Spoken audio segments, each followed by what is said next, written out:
കോഴിക്കോട്ടെ 4-ാം ഗേറ്റിന് സമീപത്തെ പ്രദേശമാണിത്. 80കളുടെ അവസാനത്തിൽ ഇവിടെ ഒരു ക്ലബ്ബ് ഉണ്ടായിരുന്നു. ആ ക്ലബ്ബിലെ സൗഹൃദ നിമിഷങ്ങളിൽ ഒരു യാത്ര പിറവിയെടുത്തു.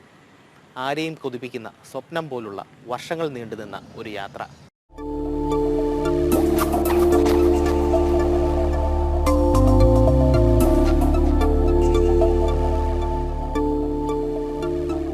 സുബ്ര, നീ എൻ്റെ കൂടെ സൈക്കിളിൽ ഒരു ദൂരയാത്രയ്ക്ക് വരുന്നു.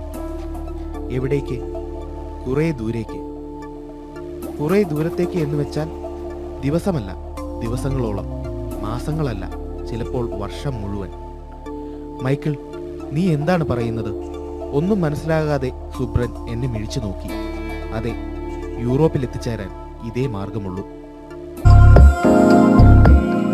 2011 ജോസ് മൈക്കിൾ തൻ്റെ ജീവിതം മാറ്റിമറിച്ച യാത്ര പുസ്തക രൂപത്തിലാക്കി. സിമ്പിൾ സെൻസ് എന്ന പേരിൽ. ആരും ചിന്തിക്കാത്ത കാലത്ത് ചിന്തിക്കാത്ത രീതിയിൽ യൂറോപ്പിലെത്തിയ ജോസ് മൈക്കിളിന് ഒരു സ്വപ്നം കൂടി ബാക്കിയുണ്ട്. ഒന്നുകൂടി പോകണം.